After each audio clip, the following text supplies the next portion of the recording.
Well, let's do the time jump again. We've jumped forward 10 years, and nothing's really changed too much, despite the fact that everybody wants you to think it has. We're going to discuss episode 6 of the HBO series House of the Dragon. It's The Watchers on the Couch.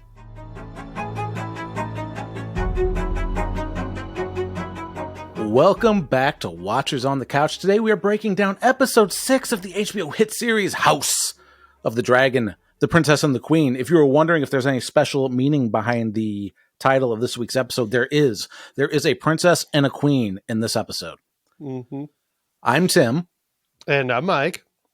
Oh, man. If so, as our show usually goes, we start off with our initial thoughts to give you a sense of how we're feeling going into the episode. We get into our recap and discussion of the show, where Mike and I make a bunch of inappropriate jokes to make each other laugh, hopefully make some of you laugh at home. But if you don't laugh, hey, I don't know why you're listening, but that's on you.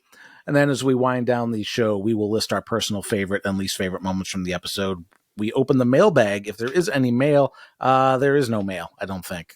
The mail was not delivered today.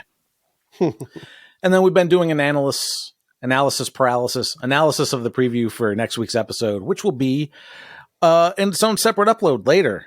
That seemed to work well last week. I like doing it. We've got some Watchers on the Couch podcast news that we're going to get into at the end of the show, so stick around if you're interested in hearing some stuff about that pertaining to our YouTube and stuff.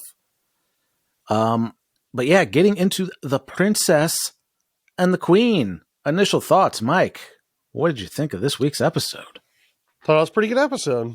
Did you? I thoroughly enjoyed it, really. I thought it was a little long. There's a couple parts a little drawn out. There was a few parts I thought they should have spent just slightly more time on, because it was just a little bit confusing. One part towards the end, and I'm like, well, what's going on here? But no, it was pretty good. Okay. What about you? Well, Mike, I hate to say it. This, I think the show's starting to lose me. Uh-oh. Yeah. I was kind of meh on this episode after watching it. This is, there was some really cool stuff in it, like great visuals, and again, fantastic acting. I cannot say enough good things about the actors and their performances in the show, but the writing, or at least the art of how they're telling this story, is starting to feel a bit shit to me. And then, I watched the behind the scenes stuff that runs after the show, and that turned my minor annoyances into actual anger. And I've been sitting on that for a while, at least a day and a half. I'll save the majority of that rant until the post recap.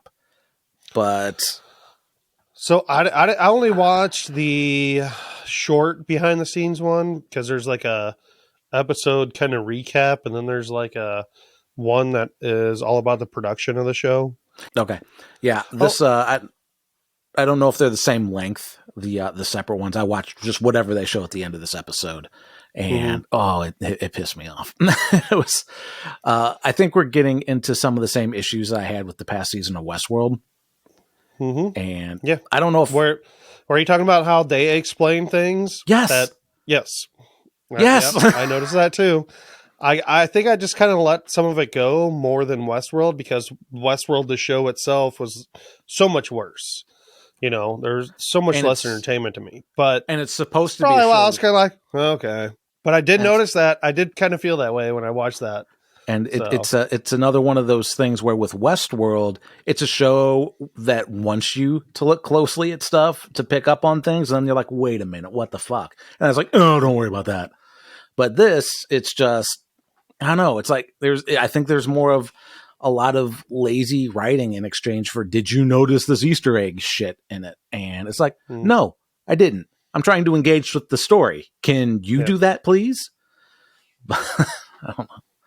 They definitely need to take more time on certain characters and their motivations or what is happening, because there were certain things that were said, like, oh, Damon's doing this because of this, and I'm like, well, you're not showing me that, and you're not telling me that in the story either way. Why do I have to know behind the scenes? But I kind of blow it off, and just like, I don't know. I don't really like watching the behind the scenes stuff that much, because I don't. It's kind of upsetting.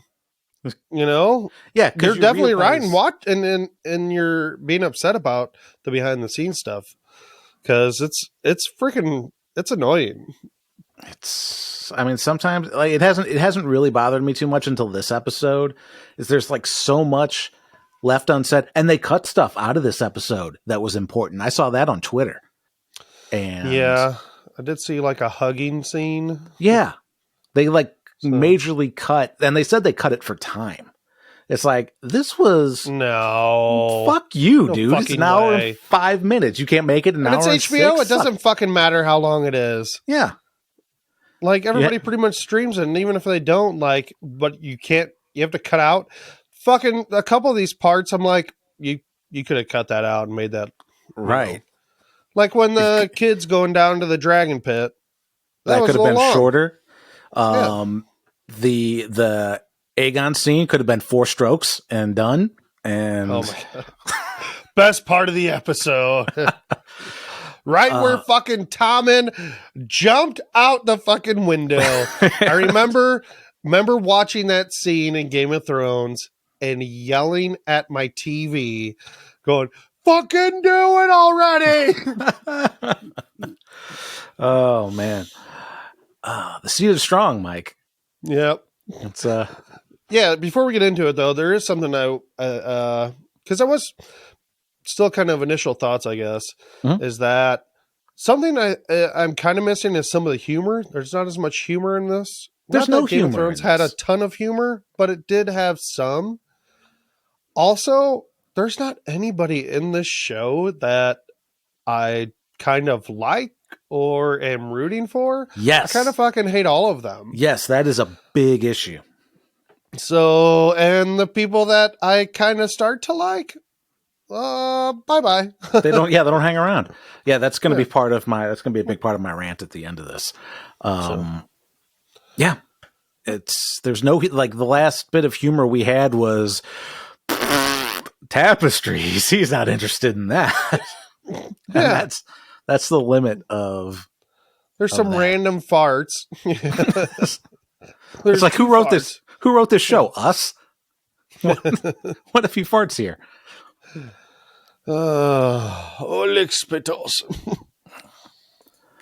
All right, so let's get into our recap of episode 6, The Princess and the Frog. Princess and the Queen. She's wearing green, so it's not easy being green. It sounds like a frog's coming out of her. And I don't remember that sound. I have a kid, and I was there. I don't remember all these juicy sounds the whole time. But, okay. No, kids have juicy sounds. Yeah. Trust me. So we open up on Rhaenyra's bedchamber. She's having a baby.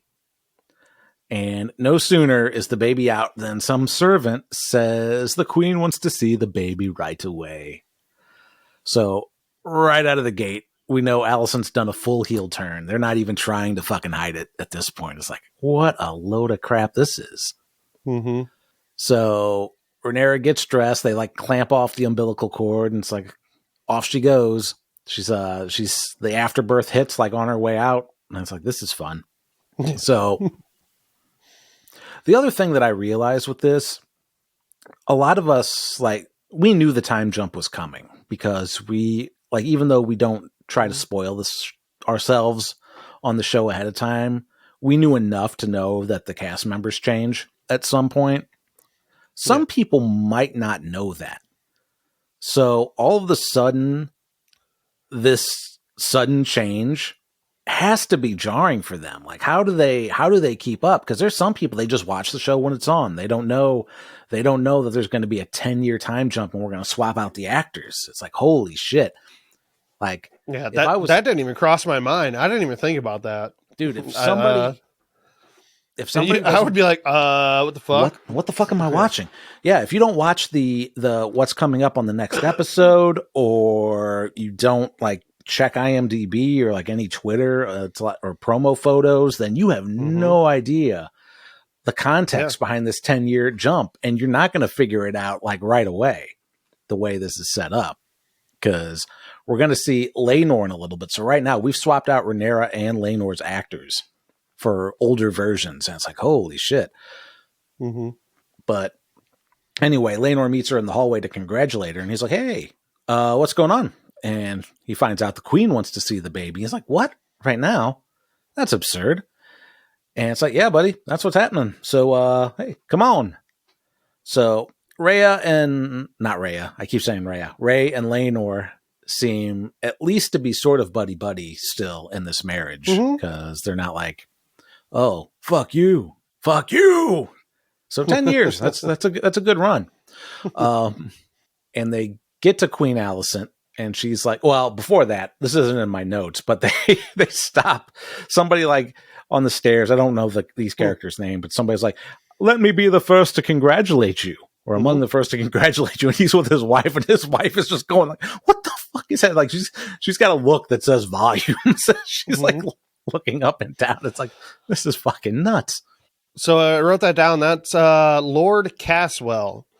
And Rhaenyra's like, no, I don't need anything now, but you may be of service one day.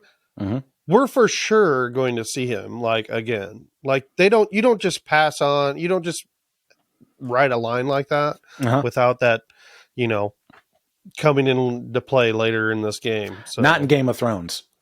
That's definitely a Westworld thing where they would say that and then never revisit it. And Laenor, what a fucking dipshit, all right? And I actually really like this guy.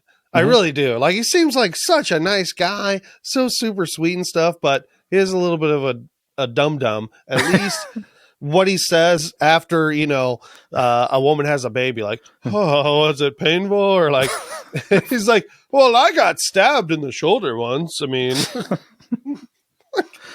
Whoa, dude. It's not about you. And yep. Yeah, the look she gives him is amazing. I can't wait for the memes of that. Mm-hmm. There's going to be so many of those. Yeah. So they get to Queen Alicent, and she's like, Rhaenyra, you shouldn't be here. You should be resting so I can throw your baby out the window. That's what I thought. I'm like, oh, so I could accidentally, let me see the baby. Oh, whoops. Whoops, where did these stairs come from? Yeah. Because at some point, like Alicent's there, because at some point I'm going to have one of your babies killed.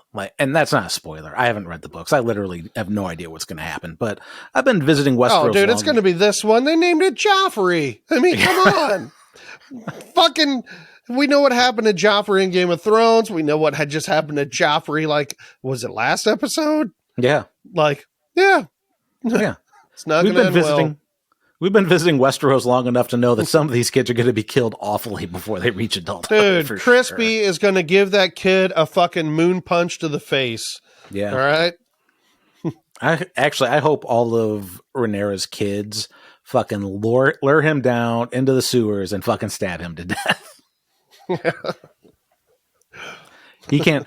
Crispy Cole cannot die soon enough for me. I know. He'll probably last till the very last episode. He's going to be maybe even next season. Yeah. Oh fuck. Speaking of people that are probably still going to be around next season. Yeah. Mm-hmm. Speaking of people that are still going to be around next season, in comes Viserys, looking decrepit as fuck. He's still alive, everyone. And guess what? Motherfucker didn't die in this episode either.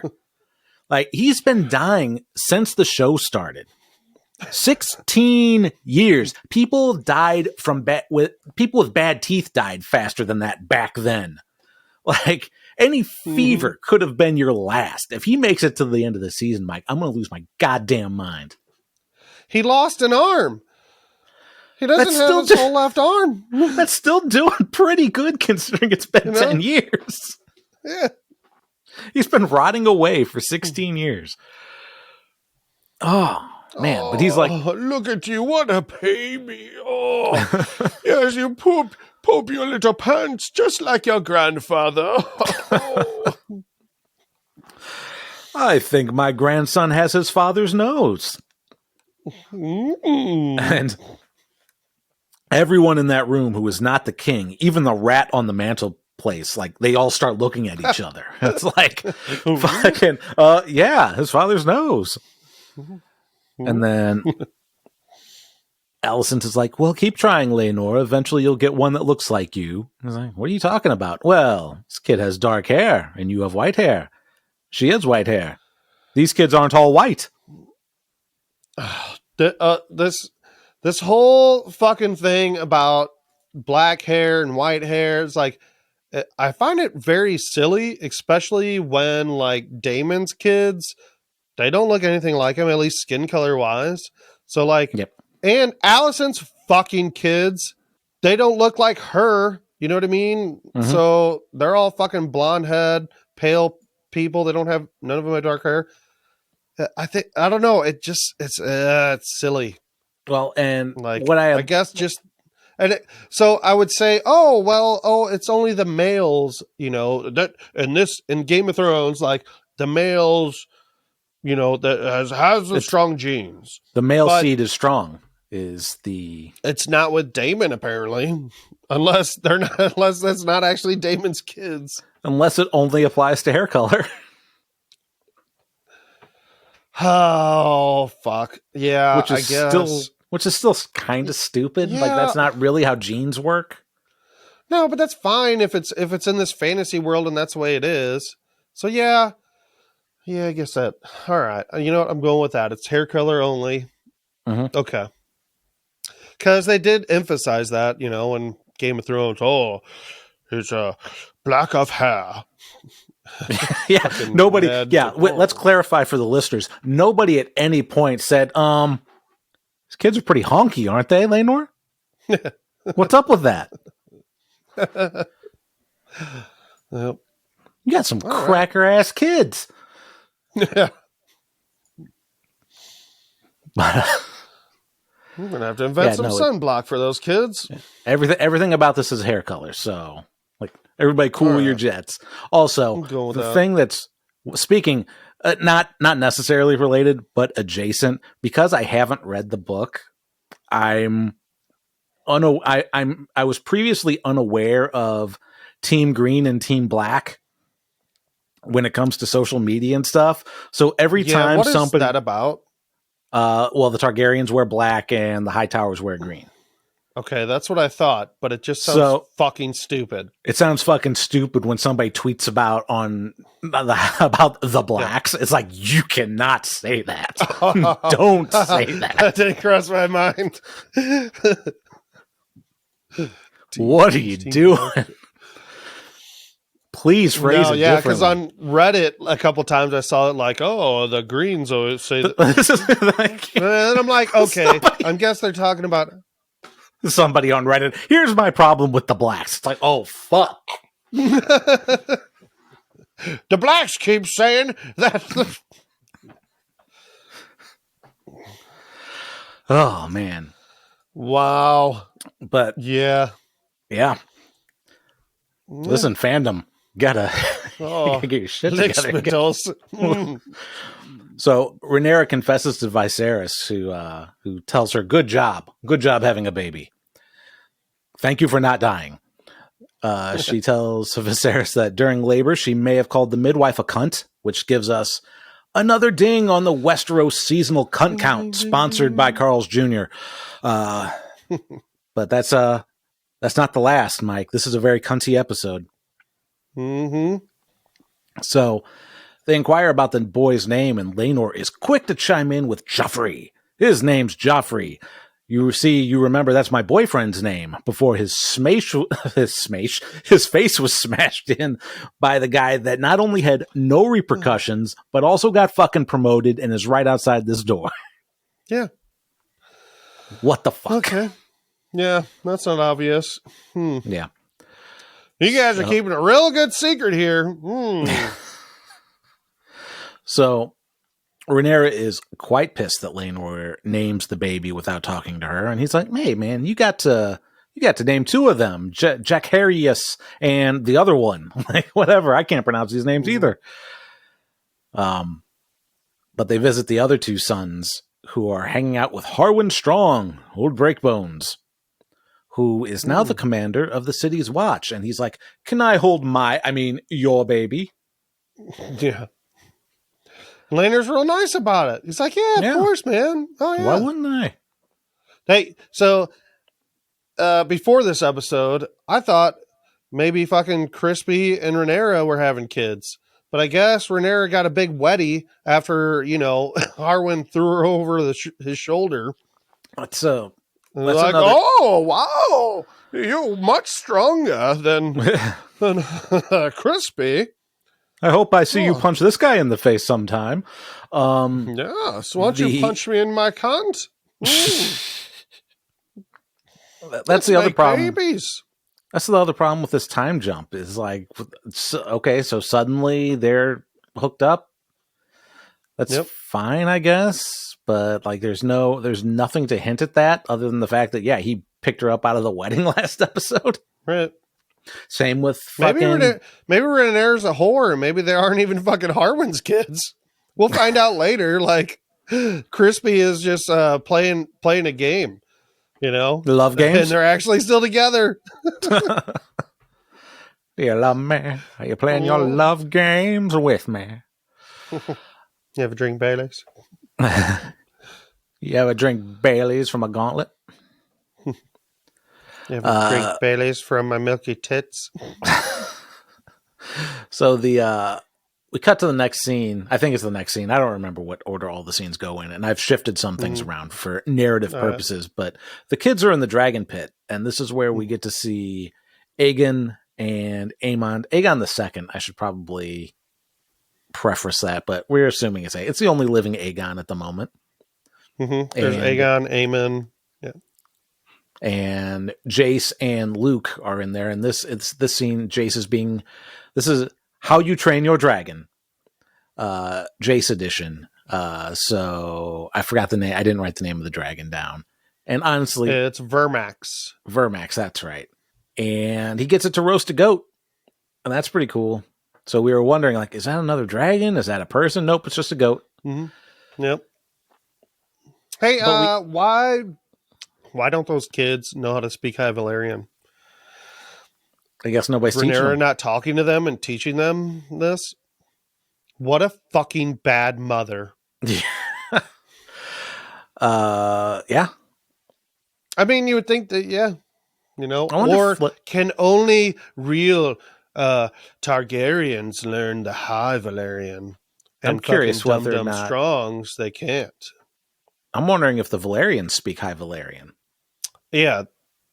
Do the Valyrians are the trainers? No. Sorry. The family, the Valyrians, do they speak High Valyrian? Right. I know if I was British or something, that would be two different pronunciations, but here in the States, it's the same, it's different spellings of the same fucking word. The Valyrians speak Valerian. Yeah. So I don't know, but we find out that Aemond hasn't bonded a dragon yet. But that's okay, because the three boys found one for him, and they trot out a pig dressed as a dragon. Pink Dread. The Pink Dread. And hopefully we see more of the Pink Dread. I mean, I like seeing all these different dragons and all their different personalities. So I think the Pink Dread will come into play some point in the That'd be Civil awesome War. If that fucking pig could shoot fire out its mouth. Or just if he can actually outmaneuver a dragon and we actually see somebody riding on him. Fucking go for it. Yep. We need comedy in this show. So Aemon gets pissed off, and he creeps down to where the dragons stay. And the creeping kid. Ooh, creepy kid. He also looks like he's like the next King Doofy, I think. This is a doofy looking twat. Kid. He is a twat. And he almost gets roasted alive, so he runs off like a craven. Was that Cyrax that was in there? If I know, man. Mike, I can't tell these dragons. I don't know either. So all dragons look alike to me. All of them look like to me, except for Daemon's dragon. Just because it's so different. It's gold, isn't it? Especially because it really likes to swoosh its little tail in the water. It's like, yeah, I like swooshing my tail in the water. You want swooshies? So, old Aemond gets delivered back to Allison, all beat up looking. And Allison is hanging out with their daughter, Helena. Yeah, and I don't remember them actually even saying her name in this episode, did they? Oh, they do when Rhaenyra proposes marriage. Oh, okay. Yeah, because I was confused about who the fuck this girl was. That girl is the one that... I guess it's her daughter. The girl is the one that Allison's bouncing in front of the window all concerned while in the last episode, or maybe it was the episode before that, whenever they're proposing the marriage. Yeah. Okay. Because she's the middle child, Aemond is the youngest. Okay. All right. Yeah, and she's looking at some fucking bugs. Like, she's a weirdo. Well, I guess she's not a weirdo, but I mean, it's just odd. Just seems odd. She's odd. Yeah. I mean, yeah, she's studying it, but then she starts saying some weird things like, it's going to have to close an eye or something like that. Yeah, she's part... What does that mean? I don't know if I want to say she's like partially autistic or something, but, or if she's just like, because this is fantasy, she's like some kind of like weird oracle type thing, and she's like seeing prophecies and stuff like that, and that kind of like... She could just be dumb like Daenerys. Yeah. So. Everybody could be dumb. So many people are dumb. There's a lot of dumb in this show when you think about it. But yeah, this is where Aemon's like, they gave me a pig, and she's like, don't worry, you'll get a dragon soon enough. And son, when life hands you pigs, make bacon. Yeah. And yeah, Helena, whatever her name is, says that he's going to have to close an eye to get a dragon. So there's some foreshadowing, I think. Is that what she was saying? She was talking like about them? Like, I don't know. It was in response to Allison telling Aemon that he'll get a dragon eventually. And then Helena says he'll have to close an eye to do it. Okay. Because I thought she was talking about that's like or millipede's eyes or whatever. I suspect there's... Oh, the millipede is going to have to close an eye. I'm like, why? Are you going to fucking poke it? Like, what's happening? Yeah, I don't know. But I'm a dum-dum, so sometimes I don't follow things. I'm sure there's... blatantly presented to me.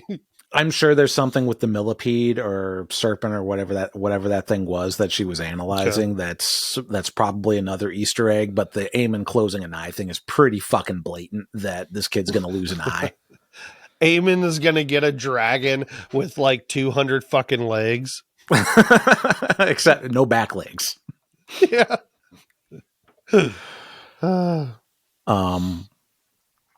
So Allison goes... she finds out about all this. She goes to Viserys and she blames it all on Rhea's kids when it wasn't.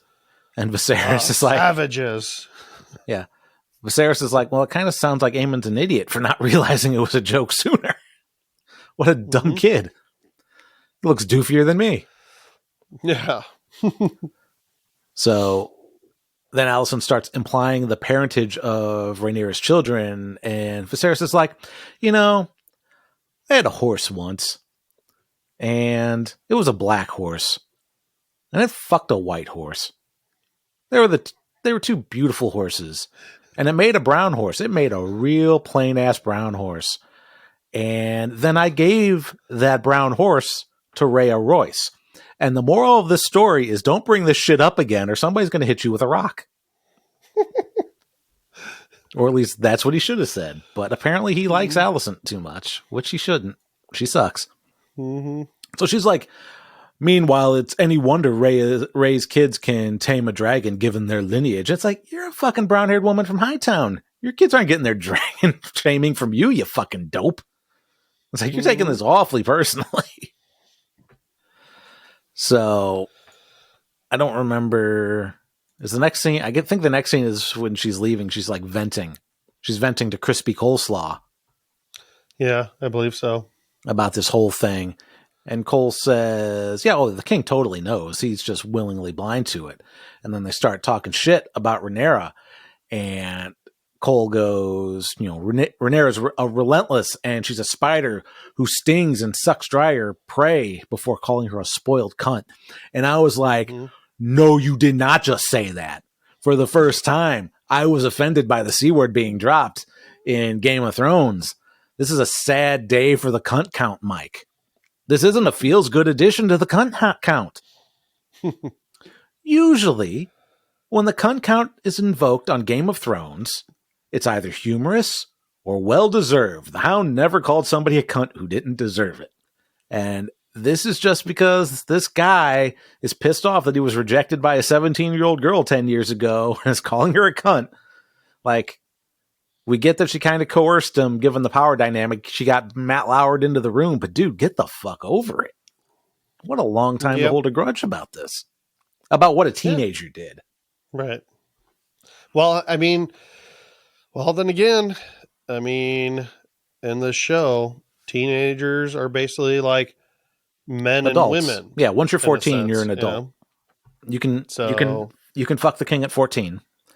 Mm-hmm. Yeah. Fucking Crispy is a douche, man.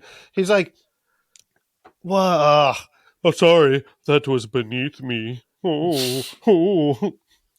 Yeah, what a dipshit. Like, I know, like, I guess it's episode 4 where we kind of felt bad for him. It's like, dude, she totally took advantage of her position here. And then by next episode, it's like, fuck this guy. And then this episode, it's like, fucking kill this guy fast. Because he might actually ruin my enjoyment of the show if he stays on it too long. Yes. And I have a feeling he's going to be on it for the rest of the time. Oh, no.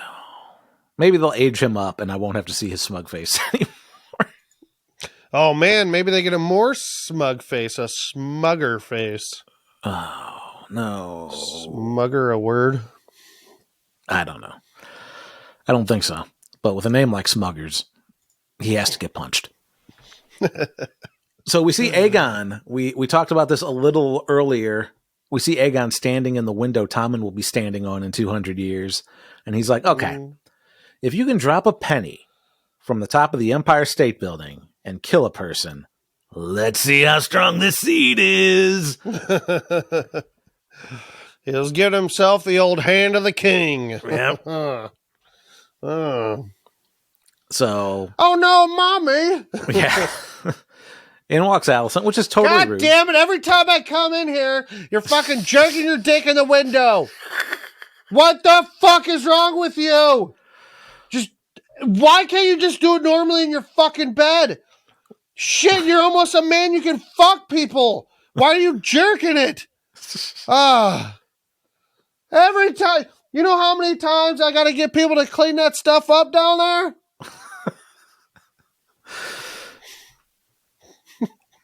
That's what happened in that scene. Yeah, that's what happens. And that's it. And then she leaves. No, she starts asking him about Aemon being bullied, and he passes the buck on. No, she comes in, and she's like, oh, hello, son. Can I help you out with that? Oh, Brazeros. Yeah. No, you're my actual mom, not my stepmom. That's not okay. Oh, yeah. What are we, Lannisters? Yeah. So... he passes the buck of Aemon's bullying onto his nephew cousins, but not before admitting his brother is a bit of a twat, which doesn't increase the cunt count at all. But it is worth mentioning because it's not a word you hear very often anymore. At least not here in the States. It's good. Yeah, we don't say twat in the States too much. It's always fun to hear it. For all I know, overseas, you guys are saying twat all the time. Mm-hmm. But it's not very fashionable to say twat anymore. The king is a twat.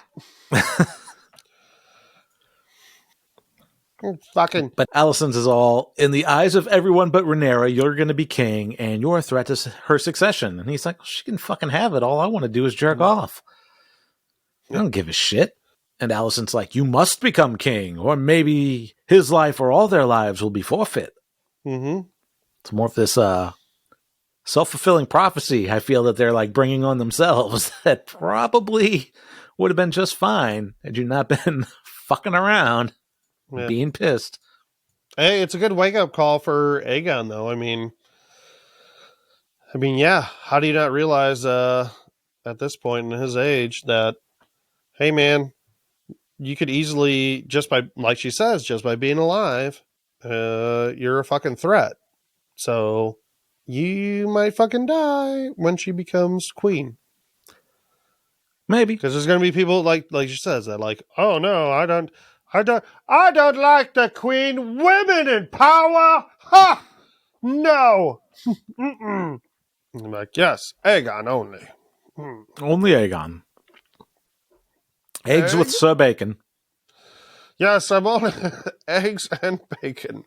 Bacon and eggs. That's what you have for breakfast. Delicious. I don't know. It's like if people would just talk to each other a little bit. 10 years, like we said last time, fucking 6 years is a long time. 10 years, in case you guys don't know math, 10 years is longer than 6 years. And it's a real long time to hold on to a fucking grudge. Yeah. 3 years. 3 years it was last time. It's like, Jesus Christ, all you have to do is like fucking talk about it, come together, figure shit out, as opposed to being, oh no, worst case scenario all the time. When I was watching this episode, I did start to dislike it. I get a weird feeling about it where I was like, oh, I'm starting to not like this a little bit. Mm-hmm. So it just reminded me, have you ever watched Succession, the show on HBO? I haven't, Succession? No. Okay. Well, I only watched like a little bit of it, like maybe the first episode or two. And I'm like, it's just about a bunch of fucking rich cunts. And like, it really is like just a bunch of fucking rich people that are just battling for like power and their dad and get their dad's fucking money and business, whatever. And I'm like, why the fuck do I care about a bunch of rich fucking cunts? Like that is the best word to use. Yeah. But it is. And people have described this show that way even before, or maybe, I don't know. I think before the show even started. That like, oh, it's like Game of Thrones and Succession together or something. But I'm like, yeah, I'm kind of feeling that way a little bit. Like a bunch of rich people, like just battling for this power. Like, I don't know, like almost in a childish like way, in a sense. Like, meanwhile, with no characters to actually empathize with or be invested in, because they're all so morally gray, you can't really get behind anybody. Yes. Whereas Game of Thrones, you actually had like even the characters who were morally gray either had redemption or they were normally good people that did maybe one or two bad things, or and sometimes not even then, but it's always like the good people get killed. But at the same time, there were still people with shady backgrounds, but were generally trying to do good, like Tyrion. Mainly trying to make his way, establish himself, and then like being the cynic, he meets Daenerys and kind of goes from there and things like that. But there's none of that in this show. It's all the only person to empathize with is Viserys. Viserys or Laenor. Yeah, Laenor, I guess. Or Lena. Maybe Harwin a little bit. Well, that's the thing is, but not as much him. So I don't know. The thing is, we don't know anything. We don't about know these the characters either. Yeah, like and I don't know Larys. I don't know Harwin. I don't know their dad. What's their dad's name? Lionel. Lionel. I don't really know any of them that much. Yeah. So I don't know. This is first season too, but I don't know. And I think the argument is that these people aren't necessarily important to the story, and they're only there to fulfill a purpose. They're there to get Bernard to the park to get the technology he needs. And well, yeah, but I mean that's the thing that sucks is like, is it only to get a fucking big dragon battle? But if the road to the big dragon battle is a bunch of shitty people fighting on dragons, who gives a flying fuck? Yeah. Or even bunch of people that you don't really know fighting on dragons. Yeah. So I don't know. I think, yeah. I'm sure we just pissed a bunch of people off. That's whatever. Hey, like I said, I still enjoyed this episode, and I'm still enjoying the show. There are some things missing from it, though.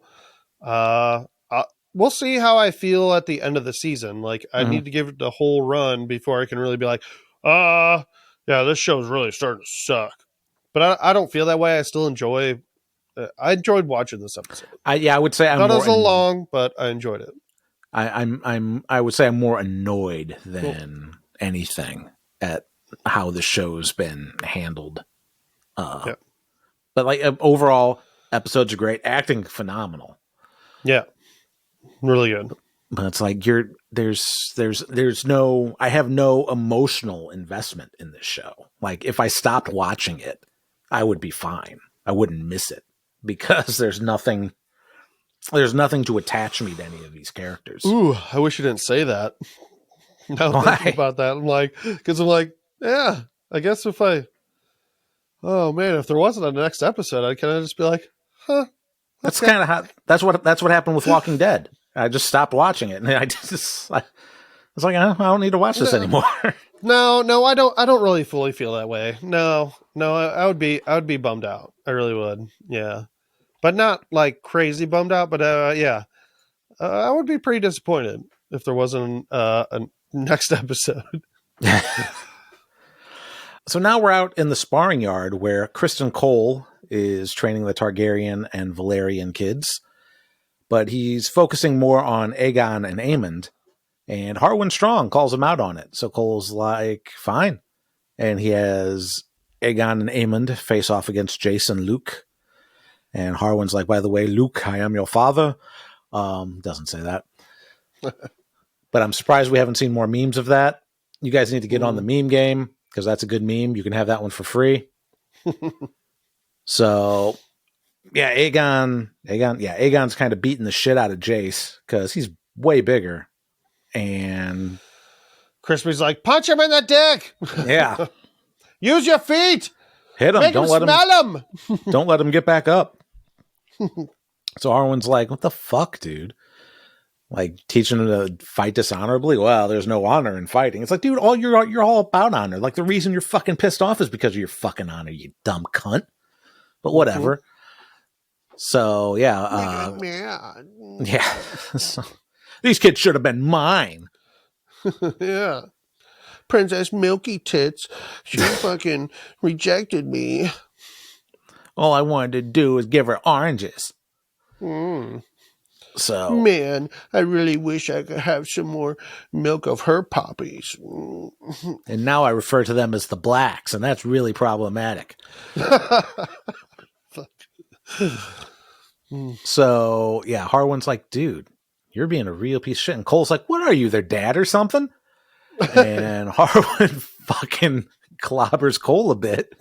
So we watched this in the last episode, the behind the scenes. I couldn't tell that it was Cole that he was fucking punching on, and I said, oh, he's clobbering this guy Kristen Cole style. Oh, he is clobbering Kristen Cole. That's awesome. But it's not awesome. Punching his punchable face. Yeah.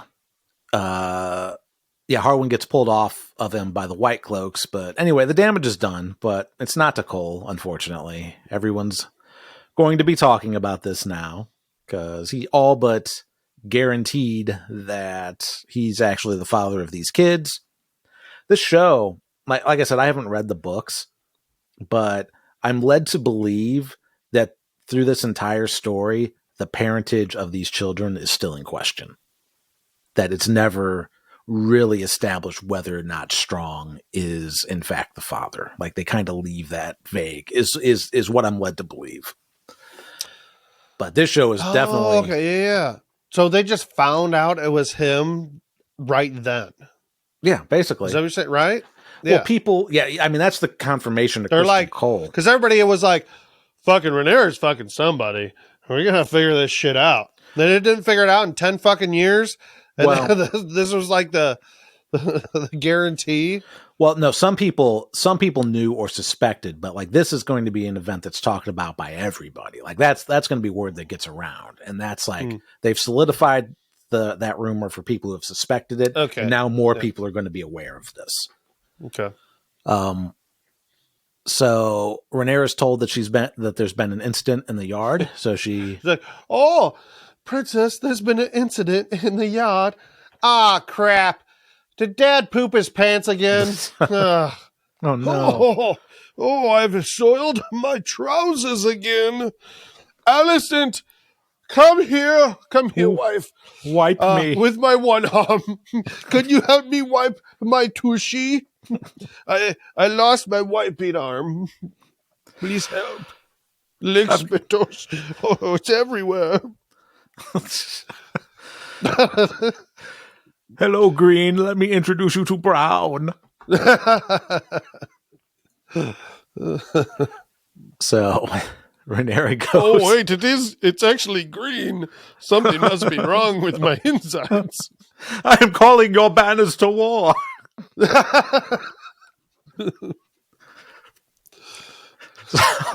Jesus Christ. So Rhaenyra goes to visit Harwin, but Lionel is there, so she listens in. "She's dropping Eve, sir." And Lionel's like, "Everybody was already talking, and you've all but assured that we're fucked now." And Harwin says, "You have your version of honor. I have mine. And these allegations are bullshit. I'm called Break Bones, my dude. Like, what did you think was going to happen when this twat started running his mouth?" Yep. I break bones. Lionel's like, "Harwin, you have no honor." Oh, yeah. Doggy. So Rhaenyra is back in her room, and in stumbles an intoxicated Laenor with his friend, Carl. So I like Carl because it's the only name I can pronounce. Coral. Just like Walking Dead. Can we? We'll stop watching you because we don't care what happens to you. But he said, what did he mean when he said he fell down? Do you know? He walked in and he's like, "Oh, I fell down." He's just kind of disheveled a bit, I think. Oh. And he's like drunk and silly. He's not like I fell on this guy's dick, so I decided to bring him home. If that's what you're thinking. He's like, "Oh, my butt's really bleeding again." Remember the scene when they were walking back with the baby, and then Laenor looks back and there's that trail of blood. That was actually from his butt. That's Coral really gave it to me good. I took Coral's lance to my bum. Rhaenyra's like, "I'm the only one bleeding." It's like, "Actually, you should check my underpants. Oh, Coral gave it to me good. Really tore me up last night. Oh. He's hung like a Patrick Payne, I hear. He didn't use enough lick spittles. Oh, no. On my behind." So, yeah, Laenor stumbles in. He's like, "Hey, did you hear the news? Stepstones is fucked again. We might be going to war. I'm so happy to be on a ship and killing people and getting the fuck out of here." And she's like, "Haven't you heard the news? We're in some deep shit here. You can't go now." And Laenor's like, "Hey, I did my part in this marriage for the last 10 years. I'm owed something." She's like, "You get nothing. You lose. Good day, sir." She goes, "You've been drinking and carousing this whole time. And fucking all the boys in the yard. Going with all the lusty boys, and now you're going to swallow seawater and who knows what else." And no, you and me and your wife and your children need their real father, in quotes. So she orders him as princess that he can't go off and fight. So he's like, "Womp womp. Womp womp. Don't worry, Laenor. I got the feeling a fight's coming soon enough. We get all the lances." I like how when Laenor walked in, he started talking about her boobs. He's like, "Oh, yeah, with the milk and mix and breast milk." And he's like, "Oh, shit. Sorry." She's like, "You see the nursing." It's like he's mansplaining to Carl about how tits work. Yeah. They get blocked, you see, and it can be really bad. So we're going to jump to the small council. If you're wondering, I have not forgotten any of the Daemon stuff. We're going to get to the Daemon stuff here shortly. We'll do the Daemon stuff all at once. But we jump to the small council, And it's basically a game of one-upsmanship between Alicent and Rhaenyra, where every issue that's brought up, Alicent wants nothing to do with. She's like, this isn't important. And Rhaenyra is taking the opposite approach. We need to get involved with everything. There's issues with the Brackens and the Smallwoods or Ironwoods or whatever. What are they called? Blackwoods. Are they Blackwoods? Here's the problem with the Blackwoods. Yeah. So basically the two families that fought during Rhaenyra's Kiss My Pussy tour. So Rhaenyra's like, they're going to use any excuse to kill each other, so we should probably check that out. And then the issue of the Stepstones comes up, and Alicent is saying, well, Lord Daemon has left it undefended this whole time. And Ray's like, wasn't Daemon's job to keep it defended? That's on the crown once the crown got involved. And then Alicent's just like, well, fuck this meeting. I'm done talking to her. Rhaenyra stops everybody. She's like, wait, this is getting silly. Let's try to mend this rift and be one family again. I propose a marriage. My eldest son can marry your prophecy daughter, and then there's no need for this nastiness anymore. And like, Viserys is like, yes, that's a good idea. Aunts should marry nephews, but uncles should not marry nieces. But Alicent's having none of this. She takes the tactful approach and says that she'll think about it. But then the meeting is adjourned. But when she and the king are returning to the king's chambers, she's like, she's doing this because she's desperate, because everybody now knows her kids are illegitimate. And Viserys is like, this is getting stupid. And it's a good proposition. Why not marry the two kids and be done with all of this? And Alicent responds that the king can do as he wants when she's dead in the ground. So fucking fingers crossed, right? Like, I'm tired of this shit too. I'm like, all right, I guess Viserys is just going to kill her. Here's hoping he won't, but yeah. Every episode. That whole court didn't end because, like, it ended because of fucking her tits are leaking. Oh yeah. Like, I watched that and I'm like, who the fuck cares? Like, I don't know. Like, it just didn't seem like it was like, I don't know. Well, how is that a fucking big deal? This is why women aren't allowed on the small council, because their tits leak everywhere.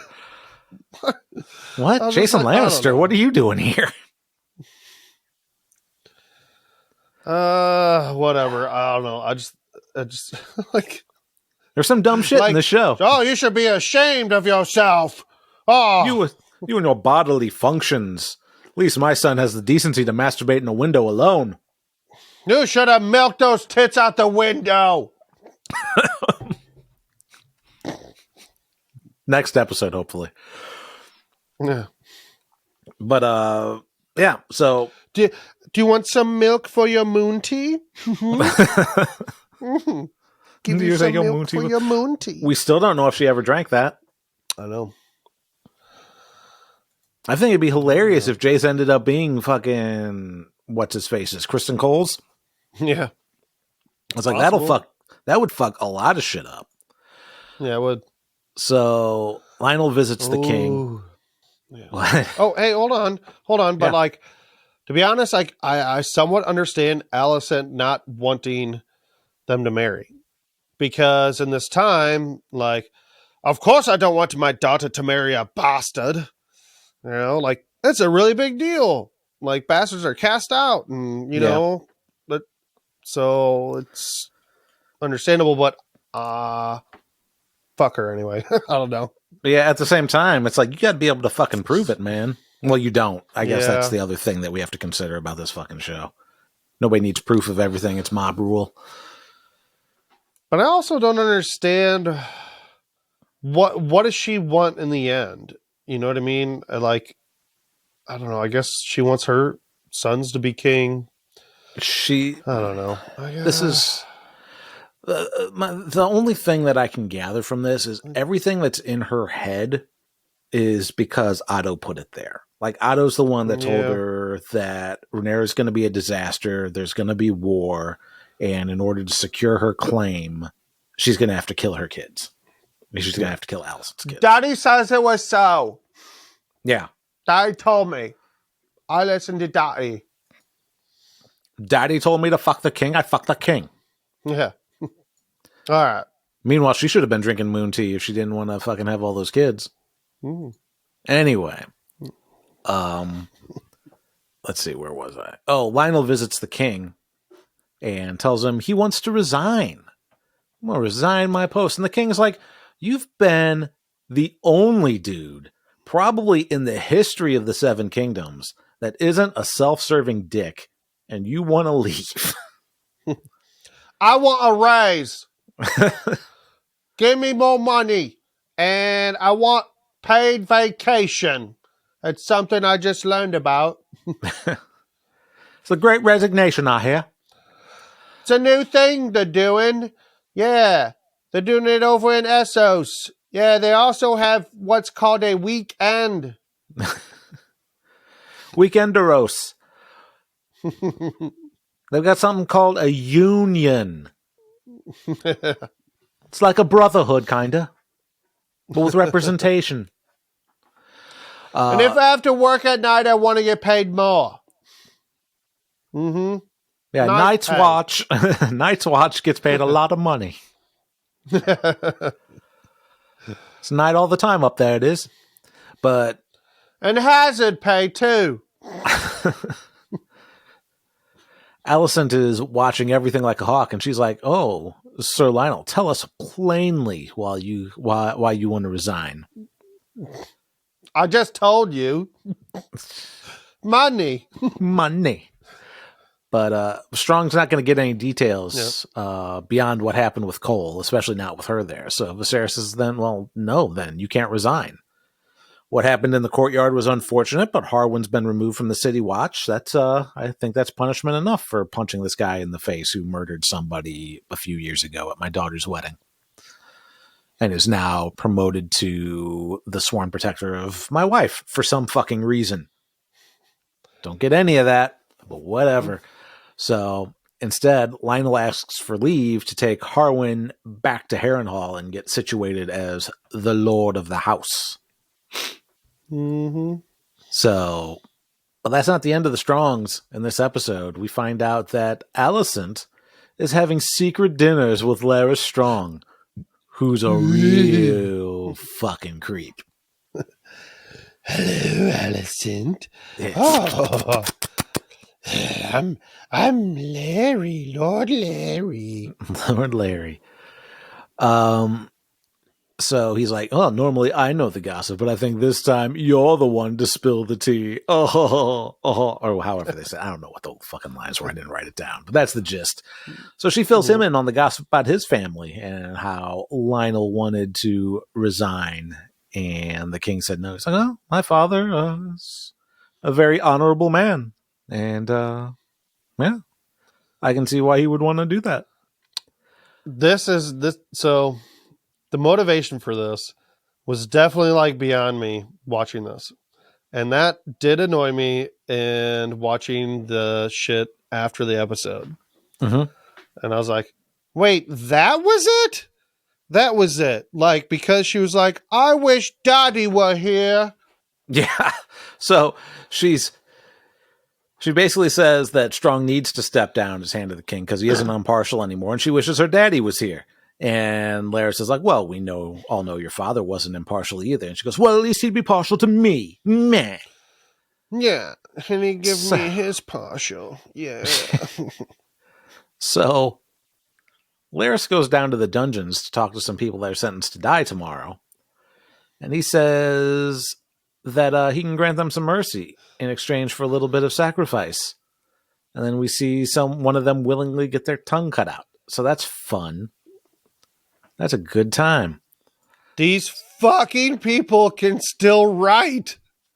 Yeah.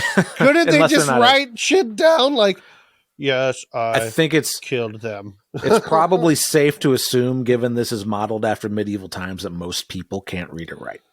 I can only write an X, Your Grace. Yeah. Like, can't you actually talk probably enough to understand without a tongue? I need to look this up. I need to Google people without tongues speaking. Can you? But it'll probably be some fucking religious thing. It'll be people speaking in tongues. We had a when I was in Catholic grade school, we had a janitor who didn't have a tongue, and it was very hard to understand him. He barely talked at all. Right? I mean, you could tell. I mean, if I was older than it out. 7, I could probably figure something out. But I mean, a little kid probably couldn't. Right. Meanwhile, you could just be, "Hey, how'd you get out?" Point to the guy. It's like, "Oh, this guy with the bees." Or they could just mime him with his fucking leg. Ooh. I don't understand what you're doing. Why are you walking funny? Tell me who made you kill them. Quit walking like that and tell me. What's with the cane? Where'd you get that from? Yeah. Supposed to be in jail again. I'm questioning you. All right. So now we'll go ahead and jump the pond. We're going to talk about Daemon. All right. So it turns out that Daemon and Laena Velaryon got married, and they've had some kids, and they've got another on the way. Mm-hmm. Currently, they're hanging out in Pentos with Prince Regio Horatus, which I don't think they ever established his name in there, but I found it out. Hey, well, before they get there, they're riding on dragons. Yeah, they're doing some Top Gun shit on dragons. Yeah, what the fuck, man? He like, what's the point of Laena, Dracarys in the sky, and Daemon just going through it? I guess we find out that Daemon is fireproof. That's what I'm saying. Are they playing with this fucking fireproof shit? You know, they got Viserys, with the his hand over the candles and shit. Then they got Daemon riding through this. I don't know. It seems silly. Like, I didn't understand why did she do that? Like, this is what they just do for fun? Or, yeah. All right. Well, this is the Blue Angels, Mike. No, yeah, this is their fucking dramatic entrance to fucking Pentos. Yeah. So people are like, "Ooh, oh my God, he fucking flew through fire." He's fireproof. That's amazing. He's immortal. Oh, worship him as our God. People start like stabbing him, trying to like stab him. Oh, wait, no. I thought you were immortal. I thought you were a god. You flew through fire. Sorry. I only have magic hair and magic fire resistance. Yeah. But all right. Anyway, back to Pentos, and who was that lord that you said? Prince Regio Horatus is what I have written down here, where he offers the family. Horatus. Great name, hard to say, but it's one of my favorites so far. It's better than Jaehaerys and Lucerys and all of that shit. He offers the family a permanent residence in Pentos in exchange for protection from the return of the Triarchy. Because, as we mentioned with the Laenor thing, the Triarchy is back and is assailing ships and shit like that. So, Daemon's not against the idea. He's going to consider it, but Laena is not for it. She's tired of this hashtag van life shit that they've been doing, and where they just go and Airbnb with everybody all over the world. And she wants to go home to Driftmark and have her kid there. But Daemon says he doesn't miss home, and he doesn't miss the politicking and maneuvering and all that stuff. He's done with it. A maneuver. A me maneuver. So we see that Daemon likes being a dad, at least to one of his daughters, and is teaching her, I think, High Valyrian or history or something like that. But they're doing some book reading. He seems to be having a decent time. He just seems to be enjoying it. I like this side of Daemon. But when we get some time with the second daughter, who is trying to hatch her dragon egg in front of a fire, Laena tells her that half of them never hatch. And she didn't have one until she was 16 years old. And now she rides the biggest dragon in the world, which would have been cool to see some of that. aside from some Top Gun stuff. Like, could have gotten a little more of the Lena stuff. But all right, whatever. That seems like there's a story there.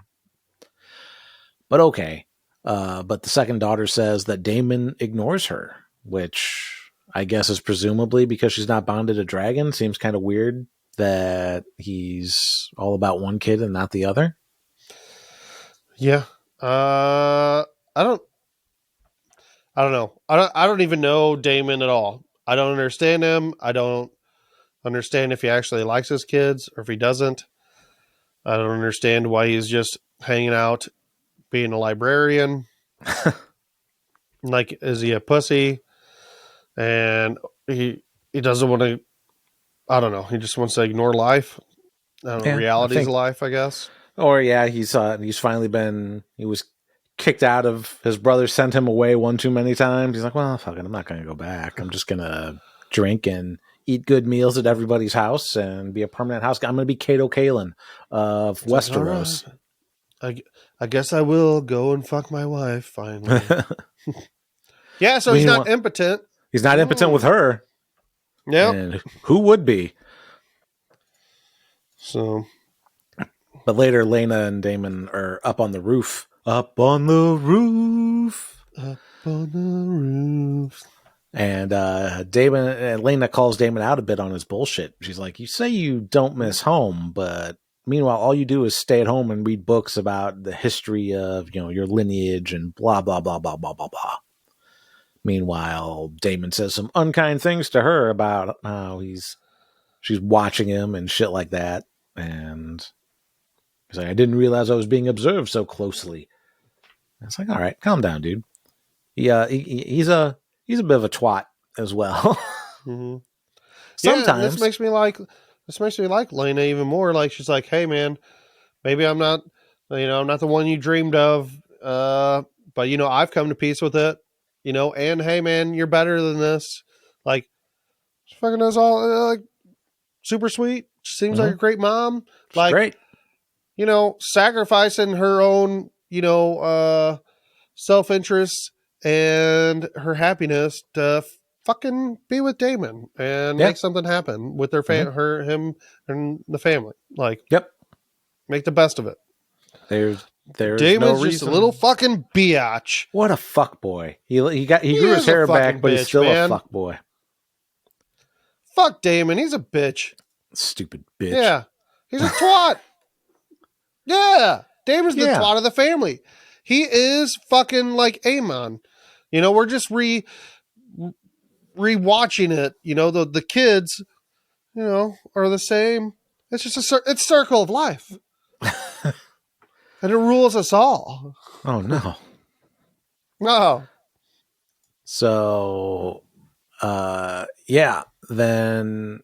Oh, yeah, that's pretty much it for that scene. And then we come back to them a little later in the episode. And Lena's already in labor. And it's all babies all the time in the show. As we find out, that's the entire point of this show. And it's not going well. Women. It's not going well at all. The baby's not coming out. No. The guy's like, oh, I tried, me lord, but I've reached and done as all as I could. I tried punching her in the stomach, didn't work. I tried yelling at her to fucking push, but the dumb broad won't. I tried giving her like the Heimlich maneuver, to give her the maneuver. The maneuver did not work. She's gonna die. unless we cut it out. I tried to dangle a bottle of milk in front of it to see if I could coax the baby out, but it's not moving. I tried to even dangle my own teat at the vagina. Yeah, it wouldn't come out. Then I don't know what my accent is. Yeah, that's definitely the wrong accent, I think, but that's all right. So yeah, the maester's like, well, we could cut her open, I guess. And Daemon but the maester's not keen on that idea either. Meanwhile, Melos Yellows was like, we could carve your fucking wife up. Mm-hmm. So Daemon's like, well, would she survive? And the maester's like, no. So Lena takes things upon herself. Very, very good one, Damon. You're so funny. Very good. I enjoy your company. I'm so glad you're here. You really know how to lighten up the situation. Speaking of lighting things up, Lena goes down, takes upon herself. She goes down to Vagar, her big dragon, the biggest dragon in all the land, and Dracarys herself. And pretty heavy scene. It would probably be a bit heavier if we had any reason to care about Lena. Outside from this episode where we finally get to meet her a little bit. And it's like, nah, fuck, go. I think more people watching this, at least according to social media, like cared more about the fucking dragon having to kill her than her getting killed. That's because people are stupid. Poor dragon had to kill her. Look, he was so sad. I'm like, no, he's a fucking idiot. It's a dragon. Like, she said she had to say Dracarys like fucking 20 times for him to do it. He's like, what? Dracarys! I don't understand. I just woke up from a nap. Dracarys! Huh? This really hurts, Dracarys. I don't understand. So okay, hold on. Let me wake up and stretch my wings a little bit. Oh, Dracarys, you? Oh, cool. I fucking hated you. So yeah, that's the end of, that's the end of Lena and the child, the unborn child, right there. And Damon gets down there just in time to see that. So sucks for him. I mean, his face is kind of impartial, but I didn't get the feeling. It was actually sad to watch her die, and like, you know, it was. And then Damon, like, I guess we got a little bit of I guess he did actually care about her. So I don't know. Yeah. Yeah, I think he cared about her. I mean, he's been with her this long. He could have fucking gone off and done whatever. At that point, I mean, he's Daemon Targaryen. He's been doing whatever he wants for her. Maybe he's just sad. He's like, fuck, I have to get a new wife again. Who am I going to get now? I guess I'll get a sheep. So one of my wives recommended that one time. I'll give it a shot. So we then get a shot. This is towards the end. I'm trying to wrap up all the Daemon stuff in one package. So towards the end of the episode, when there's the montage of sadness, essentially, is we see Daemon with his kids up on that same roof, up on the roof, and he just kind of walks off, leaving them up there. And there was. So I download all the promotional photos when they come out, and there's stuff that we don't see in this episode that they had promotional photos for. And one of which is him sitting on that roof talking to his daughters. And then Game of Thrones official Twitter tweets out a picture. It's like cut footage of him holding his daughters in that scene. And it's like, that changes the context of this completely. Yeah. It's like in this, he just kind of like fucks off and leaves his kids there. Whereas this, like, where otherwise we were led to believe that he actually gives a shit about his kids to a certain extent. Yeah. And then, it's completely different. Completely. Yeah. So it's like, fuck, sorry, kids. Deal with your shit. Yeah. Your shit ain't my shit. I'm going to find a new mommy. Yep. So find a new mommy. Don't be fucking her. And all you people are now with the stepmoms. So yeah, that's stepstones, stepstones. Fuck my life. So we go back to King's Landing, and Harwin is saying goodbye to Rhaenyra and the kids. And this is another very emotional scene, or it would be more emotional if we had time to get to know any characters. And he's like, I'm going to be a stranger when we meet again, to the baby Joffrey. So it seems really clear that Harwin is in fact the father. So Harwin and Rhaenyra have been lying this whole time.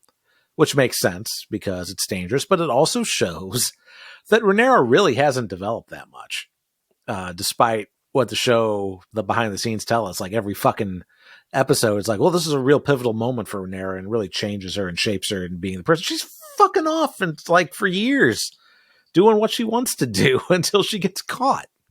Yeah. But then Jace is starting to put the pieces together. He's like, wait a minute. Is that my real dad? Am I a bastard? And Ray totally dodges it. Ray totally dodges it. It's like, oh, you're a Targaryen. That's all that matters. She's like, yes, you're a bastard.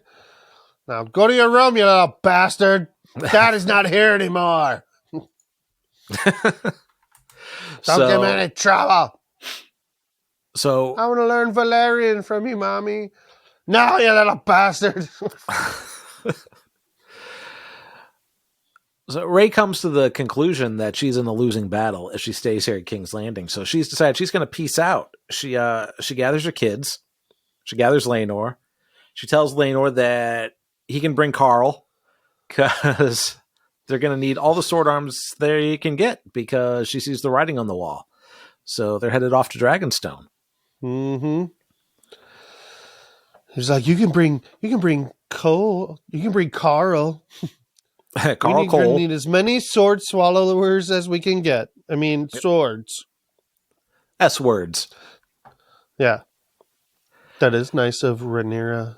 It is. I Good guess. for her. Yeah. Meanwhile. Wow. So we're gonna pop over to Harrenhal. Pat on the back. We're gonna go to Harrenhal. The Strongs are on the road, Lionel and Harwin. And we see that the convicts Larys released are following them. They're on the road. And then we flash forward. We see Lionel in bed that night. And he starts to cough in his sleep when he gets woken up by Harwin pounding on the door, shouting that he's going to burn. There's a fire going on, Mike.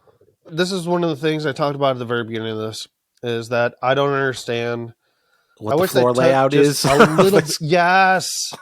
And like, yes, give me a little bit of a scene. When they cut right to it, I'm like, what the fuck is happening? Like, I'm kind of confused. And they didn't just like cut to it, I guess, because, Lionel wakes up from the smoke and stuff. But yeah, it was a little jarring and like, yeah, this floor layout is weird. What's the floor layout? It's like a hotel. Right. I guess that like one of those room? ones where you have to go through. Yeah. I've never had.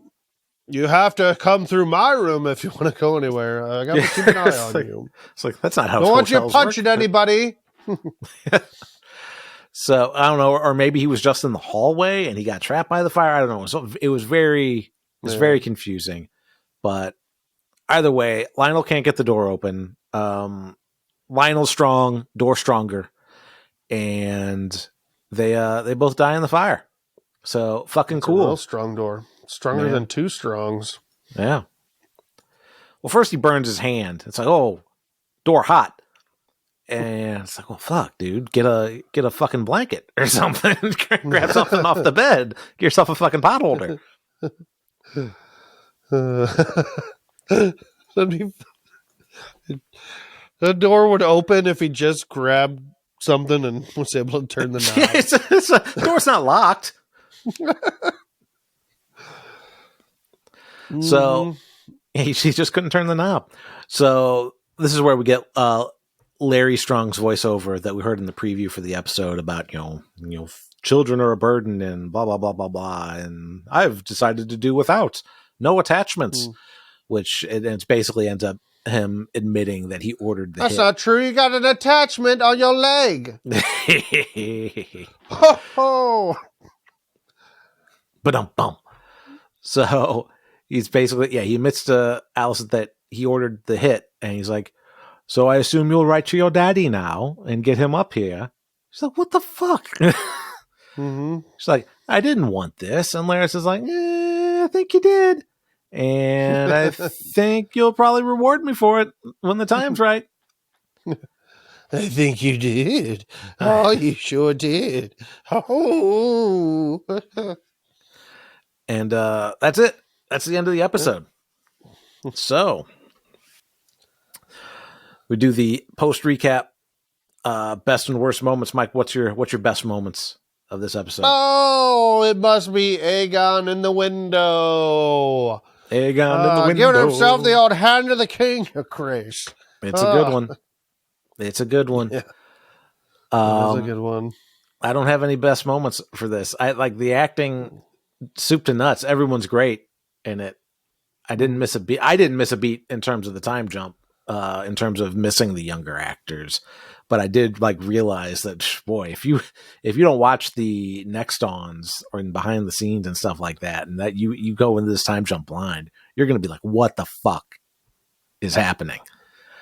I also liked watching Harwin with his kids. So it seemed like I wish there was more time. It seemed like such a nice time. Like, especially like, seemed like Harwin and Laenor had a good relationship, and understanding they all know, and like, they're both cool with everything. Yeah, where's the scene with them hanging out? Both of them. Yeah. Getting drinks. Cool them out. Harwin being the wingman. Yeah. That would have been cool. The dragon's wingman. Man, as far as things that do you have any worst moments? Like things that really fucking pissed you off? No, not really. Just the only thing when the kid went down to the dragon pit, I thought that was kind of a little long drawn out, and it wasn't really that long at all. But it's like, yeah, probably not. Come on, get on with it. And then that ending scene where Harwin and Lionel get burned, I thought like it was just a little jarring, a little confusing. Yeah, I got the gist of it. I'm like, oh, okay, sure. Yeah, like we're not dumb. We can follow the story. Yeah. It's just like what the hell? How's this floor work? What are your worst? Man, so far, like I kind of feel with this episode, especially everything. Well, after the behind the scenes, where they basically, I feel like the show has been wasting our time for the first half of this season. Like the behind the scenes stuff even says that when the showrunners aren't directly lying to the viewer, which is something that I've noticed that they've been doing, because there's nothing pre this time jump that couldn't have been established either through flashback or just narrative. Like they spent half this season. That's wild that you say that, because before we started this podcast, like an hour before, I was thinking about this episode and I was like, what if this season started with this here? Yeah. With maybe a little more backstory, but basically right here. Mm-hmm. I'm like, would that have been okay? And I'm like, it would have. Yeah, probably would have. Would have been fine. Because especially if you're not somebody who follows every little thing about this show, you're coming into this blind. This is they've rebooted the show halfway through. This is a new start. Yeah. So yeah, they basically spent half the season setting us up for this back half of the season, which is just the prologue to the Civil War that we all know is coming next season. So it's like you have whichever showrunner it was being like, well, we're being introduced to the kids who ultimately the show was about. And it's like, well, then you should have started the show with this episode. You didn't need 5 episodes of prologue where a lot of the shit already happens off screen or in between the time jumps. Mm-hmm.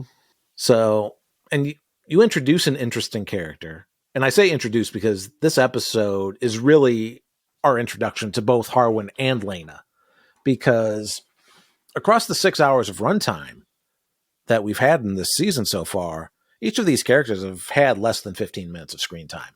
Mm-hmm. And most of that is in this episode.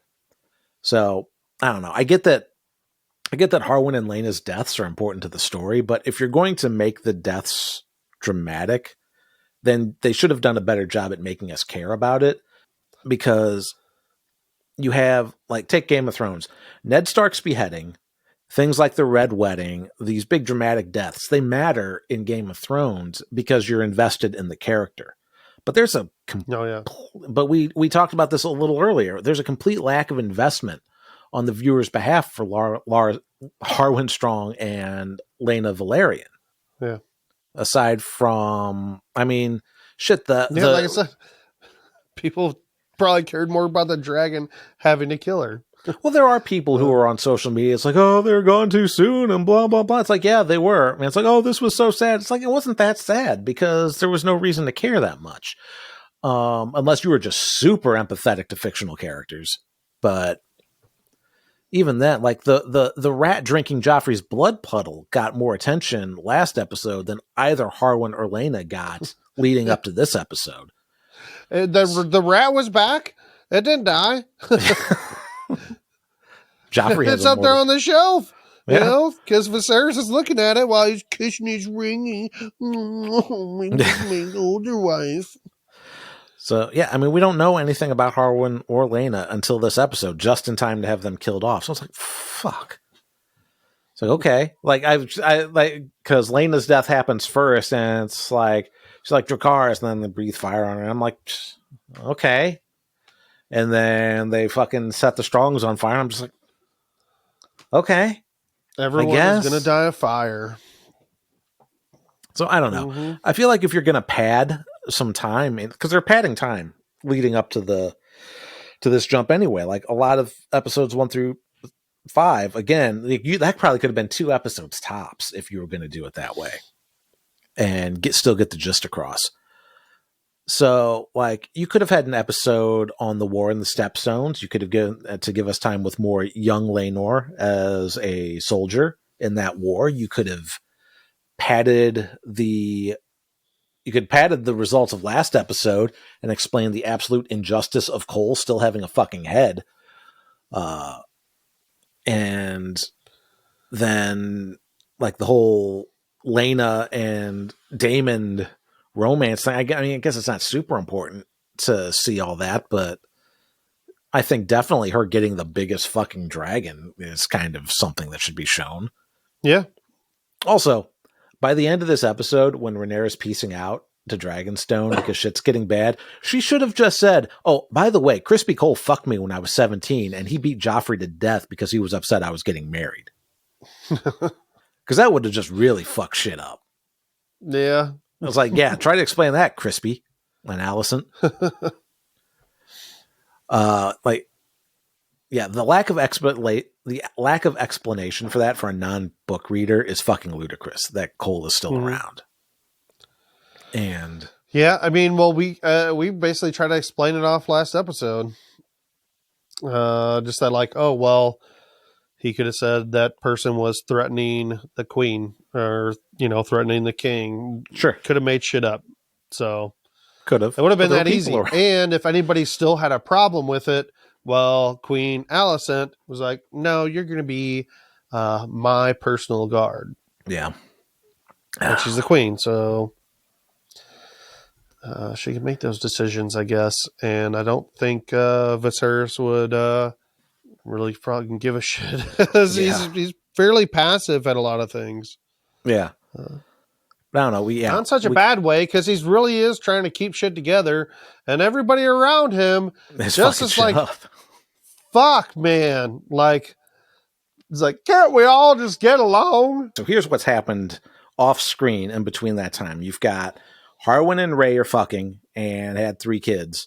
Daemon and Lena got married, had 2 kids, and with a third on the way. Crispin Cole got promoted for fucking murdering somebody. Okay, let's go. It's like, whoa. Like, wait a minute. So, like, I kind of feel like one of 2 things should have happened. Like, they should have either started the series with this episode and just kind of filled it, let the viewer, because the viewer already has to do the work of figuring out the shit that happened off screen. They're already like explaining that, and we're piecing it together. Fucking piece together the whole prologue then. Who gives a shit? Or they just do the whole season with the younger actors, make a slightly shorter season, and save the time jump for season 2, when it would make logical sense from a TV series standpoint.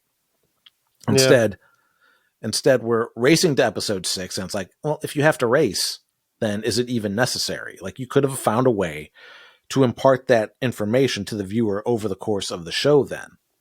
So, I don't know. Yeah. Or we could have started, I don't know, or maybe, I don't know. Yeah, there's a lot that really, I guess, doesn't matter that much in the first, 4 episodes. Yeah, not really. It's man, I don't introducing know. us to, I'll have to think about that a little more. If it's introducing us to characters, but at the same time, Game of Thrones introduced us to characters while shit was happening. Like, it wasn't all set up for these characters. Like, fucking Bran gets thrown out the window right in the fucking first episode. Yep. Like, we get the gist of all the characters right away. And then this is a slow burn. It's a real slow burn, this show. Yeah, it is. Maybe they could have started right at the wedding and then expanded on the development beyond that, like with Harwin and Rhaenyra and Crispy and Allison. But I don't know. That probably would have been even that they don't felt need. The same way about that. That was probably slightly unnecessary. I don't fucking know. But either way, no matter what they did, what the fact of the matter is we're getting a Westworld scenario where it's like, okay, that stuff happened, but why is it like this? And then it's being answered in the behind the scenes stuff or the official fucking House of the Dragon podcast. It's like, well, fuck you then. Like, tell the story or don't fucking make everybody do homework. Yeah. This was the other thing that pissed me off. Like, there's been 3 behind the scenes things at the end of this show where they talk about young Rhaenyra being changed after such and such, like the boar thing, the play in Flea Bottom, and it's all been bullshit. Like, we found out real quick she's the same Rhaenyra doing whatever the fuck she wants to do, and thinking she gets away with it. It's not until, like, even this Rhaenyra, it's not until after her secret gets found out that she's like, oh, my consequences of actions, guess we better go.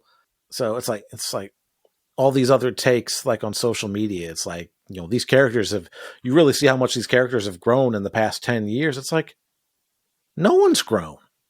No one's developed. No, they've gotten bigger. They've gotten taller. Yeah, they've grown so much. Everybody's just been carrying on for 10 years. Rhaenyra being in a secret relationship. Allison being shitty because her dad convinced her that Rhaenyra is going to kill her kids. Viserys still being fucking alive. Daemon doing whatever the fuck Daemon does for years on end. Like, okay, like, there's some development with Harwin and Laena, but we don't know because up until this episode, the only things we've seen with Harwin is him grinning when Rhaenyra is covered in blood and he says the word green. Like, that's fucking all we've seen of Harwin until this episode. Laena as a kid liked dragons, and as a teenager she thought Daemon was pretty hot. Okay, I don't know. It's I'm sticking with the show. Right. I'm not like super angry, but I'm really irritated.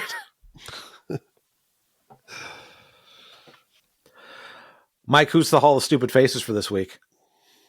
Oh, I think maybe Aegon. Yeah. Okay. Yeah. Something about his face. He does have a stupid face. Yeah. What about, I don't know. Who else? I mean, I was going to nominate Kristen Cole for being a dumb fucking incel. But oh, for sure. Yeah, he's probably number 1. I feel like Kristen Cole, like, he's one of these guys that has Jordan Peterson's book 12 Rules for Life on his bookshelf with the cover facing out so everybody knows he's a Jordan Peterson fan. But he doesn't actually apply any of the rules to his own life. He just uses it to point the finger at other people he doesn't like. And then other people are like, yeah, fuck those people. And they all circle jerk themselves in the comment section of YouTube videos about why Game of Thrones and Lord of the Rings shouldn't have black people on it. Kristen Cole's like a walking YouTube comment section. And not our fans in the comment section. You guys are all right. But you know exactly the kinds of people I'm talking about. So I think Kristen Cole for Hall of Stupid Faces this week. Yep. Kristen Cole, make Westeros great again. None of these bastards. Let's see. So we're going to do... So we got a little bit of Watchers on the Couch news to close out the show. So we surpassed 100 subscribers on YouTube this past week. So... thanks so much to everyone, both podcast listener and viewer alike. You like us. You really like, well, some of you really like us. But to celebrate 100 subs, I'm going to do a behind the scenes video on what it takes to put together an episode of Watchers on the Couch. I know we make it seem like we just kind of sit here in front of a microphone and don't put any thought or effort into the show, but that's the illusion. It actually takes a lot of time. Illusion, Michael. Yeah. So going into our next episode, our coverage for episode 7, I'll be doing an overview of the making of Watchers on the Couch, which I should hopefully have edited and out before we wrap our coverage of House of the Dragon, but that gives me like 3 weeks to get a video out. Also, the other thing, our entire Watchers on the Couch back catalog is coming to our YouTube channel over the next few months. We started the show back in 2015. Mike, it's been a long time. I went back and saw some early video bonus episodes when I still had all the color in my beard. It made me feel bad. It made me feel real old. Yeah. But yeah, our first season, Tim, your pod daddy here had a full red beard, and now it is almost completely white.